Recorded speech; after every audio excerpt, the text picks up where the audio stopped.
الحمدللہ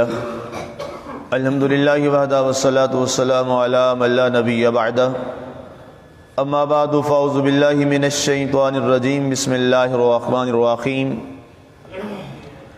فاتوا بآبائنا ان کنتم صادقین اہم خیر ام قوم تبع والذین من قبلہم اہلکناہم انہم کانوا مجرمین وما خلقنا السماوات والارض وما بینہما لاعبین ما خلقناہما الا بالحق ولکن اکثرہم لا یعلمون۔ تو لے آؤ ہمارے باپ دادوں کو اگر تم سچے ہو، کیا وہ بہتر ہیں یا قوم تبع؟ اور جو لوگ ان سے پہلے تھے ہم نے ہلاک کر دیا انہیں، بے شک وہ لوگ مجرم پیشہ تھے۔ اور ہم نے آسمانوں اور زمین کو اور جو کچھ ان کے درمیان ہے کھیل نہیں بنایا، ان دونوں کو ہم نے حق کے ساتھ پیدا کیا ہے، لیکن اکثر لوگ سمجھتے نہیں ہیں۔ آج ہماری سورہ دخان کی ہے مبارکہ 39 تک کی تلاوت و ترجمہ کا شرف نصیب ہوا۔ کل یہ ہمارا قصہ رہ گیا تھا قوم تبع کے حوالہ سے، پہلے اس کی جانب بڑھتے ہیں۔ یہ تبع اور قوم تبع کے حوالہ سے مفسرین نے بڑی تفصیل سے لکھا ہے، اور اس میں حوالے حضرت سیدنا عبداللہ ابن عباس رضی اللہ تعالیٰ عنہ کے حوالہ سے بہت سارے میں نے دیکھے۔ ابھی حضرت اما عائشہ صدیقہ رضی اللہ تعالیٰ عنہ سے بھی روایت ہے قوم تبع کے حوالہ سے، اور تبع کے خود ان کے حوالہ سے۔ قوم تبع جو ہے ان کے حوالہ سے یہ ہے کہ انہیں اللہ تعالیٰ نے اپنی گرفت میں لے لیا، وہ ہلاک ہوئے۔ لیکن یہ تبع جو خود ہے یہ ایک ایسا شخص تھا جو پہلے تو سرکش تھا، لیکن بعد میں اللہ تعالیٰ نے اسے توفیق توبہ عطا فرما دی۔ اور آقا کریم علیہ الصلوۃ والسلام کی حدیث مبارکہ جو حضرت اما عائشہ صدیقہ سے مروی ہے وہ یہ ہے، آپ فرماتی ہیں کہ رسول اللہ صلی اللہ علیہ وآلہ وسلم نے ارشاد فرمایا کہ تبع کے حوالہ سے اب بری بات نہ کیا کرو، اللہ تعالیٰ نے اسے مسلمان فرما دیا تھا۔ بہت پہلے ایک یہ قوم تھی۔ اور حضرت عبداللہ ابن عباس رضی اللہ تعالیٰ عنہ فرماتے ہیں کہ اللہ تعالیٰ نے تبع کو حق کی توفیق عطا فرما دی۔ اور ایک وہ واقعہ ارشاد فرماتے ہیں، یہ تاریخ دمشق عربی زبان کی کتاب ہے، تاریخ کے حوالہ سے بہت بڑی، یہ تقریباً کوئی 56 والیوم جو ہیں اس کتاب کے ہیں، ایک اتنا والیوم ہے اور اس طرح کے 56 والیوم ہے۔ یہ بہت بڑی ہماری ہسٹری کی کتاب ہے، عربک زبان میں ہے، ابھی تک اس کی ٹرانسلیشن نہیں ہوئی کسی زبان میں، عربک میں ہی ہے۔ تاریخ دمشق بہت بڑی یہ تاریخ کا بہت بڑا ہمارے پاس ایک سرمایہ ہے۔ تو اس کے اندر آپ کا واقعہ یہ لکھا ہے تبع کے حوالہ سے کہ یہ کعبہ پر حملہ کرنے کے لیے آ رہا تھا، تو جب راستے میں ابھی تھا، سوار تھا، کعبے کی جانب یہ جا رہا تھا اپنی قوم کے ساتھ لے کر، لوگوں کو مل کر، تو اچانک ایک زوردار آندھی چل پڑی۔ اس نے اپنے عالموں سے پوچھا کہ تم لوگ صاحب علم ہو، بتاؤ کہ یہ آندھی کے چلنے کی وجہ کیا ہے؟ انہوں نے کہا وجہ یہ ہے، ہم سچ بتائیں اگر ہم اپنی جان کی امان پائیں، آپ ہمارے بادشاہ ہیں، اور بادشاہوں کے دربار میں جو سچ ہوتا ہے وہ ان کے مزاج کے خلاف ہوتا ہے، تو وہ لوگوں کو پھر قتل کر دیتے ہیں۔ اگر جان کی امان ہمیں ملے تو ہم سچ بات بتائیں۔ تو تبع نے کہا ہاں تمہیں اجازت ہے، تم جو سچ بات ہے مجھے وہ بتاؤ۔ تو انہوں نے کہا سچ بات یہ ہے کہ تم جس پر حملہ کرنے جا رہے ہو، ہم نے اپنی کتابوں میں یہ پڑھا ہے کہ وہ اللہ کا گھر ہے، بیت اللہ ہے، خانہ کعبہ بیت اللہ ہے، اللہ کا گھر ہے، اور اللہ نے فرمایا ہے کہ اپنے گھر کی حفاظت میں بہترین انداز میں کر سکتا ہوں۔ اب تم جس پہ حملہ کرنے جا رہے ہو وہ اللہ کا گھر ہے، اور اللہ کے گھر کی حفاظت اللہ خود کرتا ہے، اور اس نے کر کے پہلے دکھائی ہوئی ہے۔ تو اس نے کہا ٹھیک ہے، اگر میں اس سے رک جاؤں تو کیا یہ آندھی رک جائے گی؟ انہوں نے کہا ہاں اگر تم اس پہ حملہ کرنے سے رک جاؤ تو آندھی رک جائے گی۔ تو کہتے ہیں کہ اس نے اپنا ارادہ یہ ترک کر لیا اور اللہ کی بارگاہ میں توبہ کی کہ اے اللہ تعالیٰ مجھے معاف فرما دے، میں تیرے گھر پر حملے کے ارادے سے آیا تھا، اور اب مجھے رہنمائی مل گئی ہے اور مجھے سمجھ آ گئی ہے میں تیرے حضور توبہ کرتا ہوں، تو کہتے ہیں جب اس نے توبہ کی تو وہ آندھی وہیں پر ٹھہر گئی۔ اب اللہ کے گھر کی حفاظت جو ہے، یہ یاد رکھیے گا، اللہ کے گھر کی حفاظت اللہ کے ذمہ ہے۔ ہاں جی، ہر ایک اپنے گھر کی حفاظت بہتر کر سکتا ہے۔ اب کوئی دوسرا ہے اور وہ کہے جناب تیرے گھر کی حفاظت میں کرتا ہوں، تو ایسا نہیں ہوتا۔ وہ گھر والا کہے گا میاں میرا اپنا گھر ہے، تو جا اپنا راستہ لے، اپنی راہ چل، اس گھر کی حفاظت میں خود ہی کر لوں گا۔ ایک اور بہت بڑے بادشاہ کا ذکر ہے جس کو قرآن نے بھی بیان فرمایا، ابرا بادشاہ تھا، اس نے بھی ایسا ہی کیا، اور اس نے بھی خانہ کعبہ پر حملہ کرنے کے لیے، بیت اللہ پر حملہ کرنے کے لیے اپنے ہاتھیوں کا لشکر لے کر، اپنی فوج کو لے کر آگے اور کعبے پر حملہ کر دیا۔ اور حضرت عبد المطلب اس وقت کعبہ کے متولی تھے رضی اللہ تعالیٰ عنہ، تو آپ کے اونٹ وغیرہ بھی اور آپ کی چیزیں جو ہیں وہ بھی قبضے میں لے لی، اور انتظار کرنے لگا کہ اس کا متولی کون ہے۔ تو لوگوں نے کہا حضرت عبد المطلب سیدنا رضی اللہ تعالیٰ عنہ، وہ ہمارے سردار ہیں، وہ ہمارے متولی ہیں، وہ تشریف لے آئیں گے۔ تو آپ آئے تو لوگ بڑے پریشان، قبیلہ کے لوگ پریشان تھے کہ ظاہر ہے کعبے پر حملہ ہو چکا تھا اور وہ اپنے قبضہ میں لے چکا تھا، لیکن ابھی کعبہ کا کچھ نہیں کہا، ابھی ٹھہرا ہوا ہے۔ آپ گئے، کہا ہاں جی آپ کعبہ کے متولی ہیں؟ انہوں نے کہا جی میں کعبہ کا متولی ہوں، عبد المطلب میرا نام ہے۔ کہا آؤ ہمارے ساتھ بات کرو، وگرنہ کعبے کو ہم نعوذ باللہ شہید کر دیں گے اور اس پر ہم منجنیقوں کے ساتھ پتھر برسائیں گے۔ آپ نے فرمایا میں تو اپنے اونٹ لینے آیا ہوں، کعبہ پر حملہ کے بارے میں تو ان سے بات نہیں کرنے آیا، مجھے یقین ہے جس کا گھر ہے وہ خود اس کی حفاظت کر لے گا۔ بڑا حیران ہوا کہ عبد المطلب اور اونٹ مانگ رہے ہیں اور کعبہ کے متولی اور کعبہ کے حوالہ سے کوئی بات نہیں کی۔ انہوں نے کہا میں نہیں، اس حوالہ سے تمہیں یہ بتا دوں کہ اگر اس پہ حملہ کرو گے تو تم تباہ و برباد ہو جاؤ گے، اس سے باز آ جاؤ۔ اس کے گھر کا جو مالک ہے وہ بہت بڑا قوی ہے، اور بڑا وہ حیا والا ہے، بڑا وہ غیرت والا ہے، اور واللہ غالب علی امرہ، اللہ قرآن کی آیت ہے، اللہ تعالیٰ جو ہے وہ اپنے معاملات پر غالب ہے۔ ان اللہ قوی شدید العقاب، یہ بھی قرآن کی آیت ہے، اللہ بڑا مضبوط ہے اور بڑا سخت سزا دینے والا ہے۔ لیکن اس کو سمجھ نہ آئی، اس نے حملہ کیا، تو پھر اللہ تعالیٰ نے کیا کیا؟ اللہ نے پورا وہ واقعہ موجود ہے سورۃ الفیل میں، الم تر کیف فعل ربک باصحاب الفیل، کیا تم نے نہ دیکھا ہم نے ہاتھی والوں کا کیا حال کر دی؟ اصحاب الفیل الم یجعل کیدہم فی تضلیل وارسل علیہم طیرا ابابیل، چھوٹے چھوٹے پرندے بھیج کے ہم نے ان کو تباہ و برباد کر دی۔ آج بھی کعبہ اللہ کی حفاظت میں ہے، کعبہ رب کی حفاظت میں ہے، اور رب اس کی حفاظت فرما رہا ہے، اور رب قیامت تک اس کی حفاظت فرمائے گا انشاءاللہ العزیز۔ اللہ کا گھر ہے۔ تو کہتے ہیں جب یہ بات ہوئی تو اس کو عقل آ گئی، طبا کو، اس نے توبہ کی، اور اس کے بعد اللہ تعالیٰ نے اس آندھی کو ختم فرما دیا، اور یہ اپنے سفر پر پھر واپس کہتے ہیں یہ لوٹ گیا۔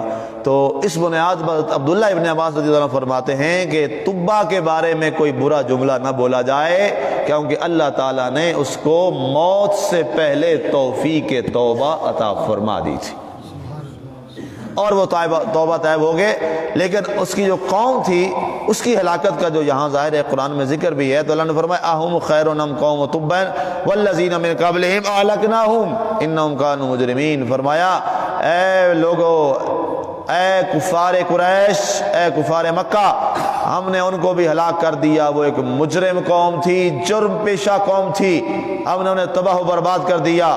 وما خلقنا السماوات والارض وما بینہما لاعبین، اور تم کیا سمجھتے ہو کہ زمین و آسمان کے درمیان جو ہم نے نظام کائنات بنا رکھا ہے یہ فضول ہے؟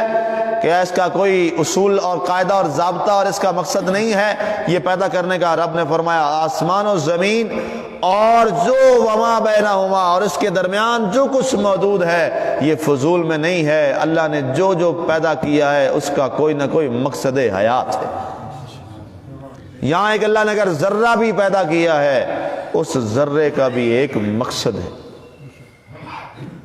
اس ذرے کا بھی ایک مقصد ہے۔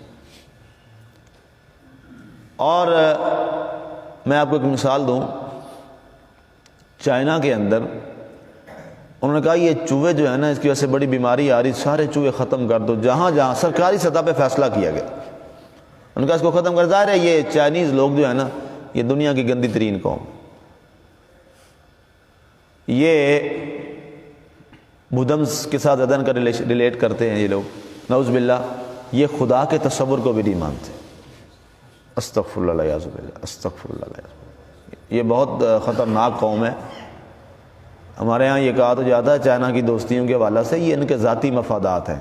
مسلمانوں، آپ کا ہمارا کوئی خیر خواہ نہیں ہے، یہ صرف اپنے مفادات کے چکروں میں، اپنے مفادات کے چکروں میں۔ بس ان کے ساتھ اتنا ہی تعلق رکھیں، بس جہاں آپ کے مفادات ہیں آپ بھی مفادات کی حد تک رہیں، جہاں مفادات نہ ہو پیچھے ہٹ جائیں۔ قرآن نے بڑے واضح نظریات دیے ہوئے ان کی دوستی اور دشمنی اور اس حوالے سے اور تعلقات کے حوالے سے پورا موجود ہے۔ اب ان کو نہیں پتہ قرآن کی آیتوں کا تو ہم کیا کریں، اس میں ہمارا کیا قصور ہے؟ قرآن نے تو واضح طور پہ کہا ہوا ہے لا تتخذوا اليہود والنصارى اولیاء۔ اب انہوں نے کیا کیا؟ انہوں نے کہا کہ جناب سرکاری سطح پہ آرڈر ہو کہ کوئی چوہا نہ بچے۔ اب سارے ختم ہو گئے، وہاں ایک اس طرح کی بیماری لگ گئی، اس پہ ریسرچ ہوئی کہ اب کیا کیا جائے۔ انہوں نے کہا جناب اس بیماری کو ختم کرنے کا ایک ہی سورس ہے، چوہوں کو دوبارہ چھوڑا جائے زندہ۔ انہوں نے دوسرے ایک حصے سے، ملک کے حصے سے چوہے منگوائے اور وہاں دوبارہ ان کی پرورش کی، ان کو وہاں چھوڑا، اور ان کی وجہ سے وہ جو بیماری ہے وہ ختم ہوئی۔ انہوں نے کہا جناب ایک بیماری ایسی خطرناک قسم کی بیماری ہے جو ختم ہی چوہوں کی وجہ سے ہوتی ہے۔ آپ اندازہ کریں، اللہ نے کائنات میں کسی چیز کو بے سود پیدا نہیں کیا۔ یہ چھپکلی کو دیکھ لیں، کتنی زہر سے بھری ہوتی ہے، زہریلی ہوتی ہے۔ اگر آپ کبھی اس پر آپ پڑھ لیں نا، آرٹیکل پڑھ لیں کہ چھپکلی کا وجود کتنا اہم ہے ہمارے معاشرے میں، آپ حیران رہ جائیں۔ اگر چھپکلی کا وجود نہ ہو تو یہاں جب آپ بیٹھے ہیں نا، آپ کو مکھیاں یہاں اس وقت بھی بیٹھنے نہ دیں۔ خطرناک قسم کس طرح کی مکھیاں ہیں، وہ ساری یہ کھاتی ہے چھپکلی، جس کی بنیاد پر سائنس کے لوگوں نے آج کہا کہ جس جگہ پر چند ایسی جگہ تھی وہاں پر مکھیوں کے جھنڈ آ گئے اور لوگ بیٹھنے سے وہاں تنگ آ گئے تھے، چلنے پھرنے سے، اور وہاں پر ایک وبا پھیل گئی، تو باہر سے چھپکلیاں منگا کے وہاں چھوڑی گئی، اور اس کے بعد ان کا معاملہ جو ہے ماحول کا وہ درست ہوا۔ یہ تو میں نے آپ کو 2 مثالیں دی ہیں۔ اس نظام کائنات میں چیونٹی کو دیکھ لیجئے، آج سائنس اس پر تحقیق کر رہی ہے، آج سائنس نے یہ ثابت کیا ہے۔ انوائرمنٹل سائنسز ہمارا ڈپارٹمنٹ ہے پنجاب یونیورسٹی میں، وہاں پیدا گیا، تو وہاں پر میری اسٹوڈنٹس تھی وہاں پہ کچھ، تو وہ ایک ریسرچ کر رہی تھی، تو وہاں پہ میں نے کہا ذرا مجھے بتائیے، تو انہوں نے کہا کہ سر آپ کو ایک ہم بڑی کمال کی بات بتائیں کہ یہ جو چیونٹی ہے، چیونٹی کے بارے میں ہم نے یہ ریسرچ کی ہے کہ زمین کے اندر سے اگر چیونٹی ختم ہو جائے تو زمین کی زرخیزی ختم ہو جائے۔ چیونٹیاں وہ ہیں جس کی وجہ سے اللہ نے زمین کو زرخیز رکھا ہوا ہے۔ یہ آج سائنس ثابت کر رہی ہے، کوئی ہوا کی باتیں نہیں ہیں، اس پہ آرٹیکل لکھے جا چکے ہیں، اس پر ریسرچ پیپر آ چکے ہیں جو پوری دنیا میں اس وقت پبلش ہو چکے ہیں۔ اللہ کے قرآن کا، میں نے عرض کیا نا، قرآن ایک ایسا علم ہے، قرآن یہ کتاب وہ لاجواب کتاب ہے۔ دنیا میں الگ الگ ڈپارٹمنٹ پیدا ہوئے ہر ایک چیز کے لیے، اور کمال کتاب یہ ہے اللہ نے سارے ڈپارٹمنٹ ایک کتاب میں شامل فرما دی، ساری چیزوں کو ایک جگہ پہ جمع فرما دیا۔ زولوجی اس میں ہے، باٹنی اس میں ہے، جناب میتھ اس میں ہے، فزکس اس میں ہے، لٹریچر اس میں ہے، زبان اس میں ہے، جناب آپ کی ماحولیات اس میں ہے، آپ کے کیمیا اس میں ہے، آپ کی طبیعت اس میں ہے، ساری چیزیں، آپ کا میڈیکل اس میں ہے، سب کچھ اس میں ہے۔ آج سائنس جو ہے ہماری بچے کی پیدائش کے پروسیس کو بیان کر رہی ہے، قرآن نے 1400 سال پہلے پورا پروسیس بیان کر رکھا ہے۔ لیکن مسئلہ یہ ہے ان کو کیوں نہیں پتا، کہتے ہیں جناب دین نعوذ باللہ یہ کنزرویٹو ہے، محدود ہے۔ وجہ کیا ہے؟ وجہ یہ ہے کہ ان کو قرآن نہیں آتا، ان کو قرآن کا پتہ نہیں ہے۔ کل کی ہماری ایک میٹنگ تھی، ہمارے بڑے بہت بڑی پوسٹ پہ وہ آدمی، مجھے بڑی خوشی ہوئی، کہتے ہیں جی قرآن جو ہے نا، ایک ہوتا ہے ثواب کے لیے پڑھنا اور ایک ہوتا ہے رب سے باتیں کرنا۔ ان بزرگوں نے بڑی اچھی بات کی، بہت 88 ان کی عمر ہے، بہت بڑی ایک درگاہ کے وہ گدی نشین ہے، میرا ان کے ساتھ ایک بڑا محبت کا تعلق ہے۔ کہنے لگے جی مفتی صاحب قرآن ایک ہے ثواب کی نیت سے پڑھنا کہ آپ کو بس ثواب مل جائے گا، ایک ہے کہ آپ کا رب سے باتیں کرنا. کہتے وہ کیسے؟ میں بتاتا ہوں. کہنے لگے کہ جی آپ قرآن پڑھ رہے ہیں، آپ کو پتہ نہیں کیا کہہ رہا ہے قرآن، بس آپ پڑھ رہے ہیں، اللہ ثواب تو دے دے گا کہ آپ تلاوت کر رہے ہیں، پتہ کوئی نہیں قرآن کیا کہہ رہا ہے، عربی میں پڑھ رہے ہیں آپ، اگر آپ کو اس کا ٹرانسلیشن نہیں آتی. اور ایک ہے جب آپ قرآن پڑھیں آپ کو پتہ بھی چلے قرآن کہہ کیا رہا ہے. فرمایا پھر بندہ ایسا مگن ہو جاتا ہے، لگتا ہے بندہ اپنے رب سے باتیں کر رہا ہے. یہ ہے مزہ قرآن کو سیکھنے اور پڑھنے کا. یہ اصل چیز ہے، ٹرانسلیشن، تفسیر، وضاحت. اب میں نے دو تین آیتیں کل پڑھی تھی، کل سے اور آج سے ہم لگے ہوئے ہیں، وہ 3 آیتیں نہیں پوری ہو رہی. اور اگر ہوتا ثواب کی نیت سے کل اور آج کا وقت جمع کریں، ہم نے 4 رکوع ختم کر دینے تھے. لیکن وہ کیا تھا، ثواب کی حد تک تو تھا، لیکن وہ والا جو ذوق ہے نا، اب یہی آیات آپ ویسے پڑھتے تو کیا یہ والا ذوق اور مزہ آپ کو آتا؟ نہیں آ سکتا. اب ہم نے ترجمہ اور تفسیر اس کا سیکھا، پڑھا، آپ نے سنا، میں نے سنا دیا آپ کو، تو اب ہمیں اندازہ ہوا اچھا قرآن کے یہ بھی آیت، اس کا یہ ترجمہ، یہ اس کی وضاحت. تو فرمایا ہم نے اس کے درمیان جو پیدا کیا ہے وہ فضول نہیں ہے، لاعبین، لوگوں کھیل تماشا نہیں ہے. تم نے دنیا کو کھیل تماشا بنا لیا یہاں پر اور اس کی کھیل اور کود میں بڑھ گئے، ایسا نہیں ہے. ہم نے یہاں جس کو پیدا کیا ہے اس کا مقصد تخلیق ہے، ہر چیز کا پیدا کرنے کا مقصد ہے. اور اے انسانوں تمہارا مقصد تخلیق کیا ہے؟ تمہیں لاعبین اور کھیل کود کے لیے تھوڑا پیدا کیا گیا ہے. تمہارا مقصد تخلیق کیا ہے؟ وہ اللہ کی معرفت رب ذوالجلال ہے، تمہاری تخلیق کا مقصد. اور آخری الفاظ قرآن پاک کے اس آج کے درس کے، ما خلقناہما الا بالحق، ہم نے ان دونوں کو حق کے ساتھ پیدا کیا ہے، آسمان کو بھی اور زمین کو بھی. فرمایا یہ حق کے ساتھ پیدا کیا. وَلَكِنَّ أَكْثَرَهُمْ لَا يَعْلَمُونَ، لیکن لوگوں کی اکثریت جو ہے وہ بے علم ہے، ان کے پاس علم نہیں ہے، وہ بے علم ہے، صاحب علم نہیں ہے. سامعین یاد رکھیے، ہم نے اپنے آپ کو صاحب علم کرنا ہے، صاحب علم کرنا ہے. یہ تہیہ کر لیجیے، یہ نظریہ بنا لیجیے، جو گزر گئی سو گزر گئی، جو گزر گئی اب اس کو چھوڑ دیجیے. اب آگے دیکھیے کہ اگلی ہماری جو زندگی جتنی رہ گئی ہے وہ پتہ نہیں کتنی ہے، کسی کو بھی ہم میں سے کسی کو نہیں پتا وہ کتنی رہ گئی ہے. آپ نے بچوں کے جنازے بھی پڑھے ہیں، آپ نے جوانوں کے جنازے بھی ہم نے پڑھائے ہیں. یہ کوئی شرط نہیں ہے مرنے کے لیے کہ جناب سفید بال ہوں گے تو پھر مریں گے، نہیں نہیں نہیں. ہم نے کئی جوانوں کے جنازے پڑھائے ہیں اور کئی بچوں کے جنازے پڑھائے ہیں. 1.5 گھنٹے کے زندہ رہنے والے بچے کا بھی جنازہ ہم نے پڑھایا ہوا ہے. سمجھ رہے ہیں نا میری بات؟ 1.5 گھنٹہ جو دنیا پہ زندہ رہا اس کا بھی جنازہ پڑھایا ہوا. تو یہ سوچنے والی باتیں، جو گزر گئی سو گزر گئی. اب قیمتی وقت ہے، اب اللہ کی طرف سے موقع ہے، اب ہم نے علم سیکھنا ہے. اور علم کیا ہے؟ قرآن کا، یہ سیکھنا ہے. علامہ اقبال رحمۃ اللہ تعالیٰ کا ایک خوبصورت جملہ آپ فرماتے ہوتے تھے کہ مجھے بڑا افسوس ہوتا ہے، بڑا تعجب ہوتا ہے مسلمان قوم پر کہ جس کا آغاز اقرا سے ہے اور یہ قوم جاہل ہے. سمجھ آئی بات؟ اقبال کی باتیں بڑی کمال ہے کہ اس قوم کا پہلا لفظ اقرا ہے. اقرا مانا پڑھیے، پیارے حبیب پڑھیے. کہتے اس قوم کا آغاز ہی پہلا کس سے ہے؟ وہ اقرا سے ہے. قرآن کی پہلی آیت نازل ہونے والے پہلے لفظ کیا ہیں؟ اقرا. کہ اس قوم کو پہلا درس ہی جو دیا گیا، پہلی جو وحی آئی، پہلی وحی کو اس قرآن پاک کی 30 پاروں میں پہلا جو لفظ آیا وہ کیا تھا؟ اقرا، پڑھیے. اور افسوس ہے یہی قوم جاہل رہ گئی. ان کا تو پہلا درس ہی ہے پڑھائی پڑھائی پڑھائی پڑھائی، پڑھو پڑھو پڑھو، سیکھو سیکھو سیکھو. لیکن ہم میں کتنی جستجو ہے یہ ہم سب کے سامنے ہے. آج ہم یہ اللہ کے قرآن کی خوبصورت نشست کے درمیان اور اس خوبصورت ایمان اور نورانی اور قرآنی ایمانی محفل کے اندر یہ عہد وفا کرتے ہیں. اے اللہ ہمیں توفیق دینا، انشاءاللہ اب ہم صاحب علم بنیں گے. جہالت کے اندھیرے کو ختم کریں گے، اور دنیا کے اندر جو سب سے بڑا ہمارا پہلا جہاد ہوگا وہ جہالت کے خلاف ہوگا۔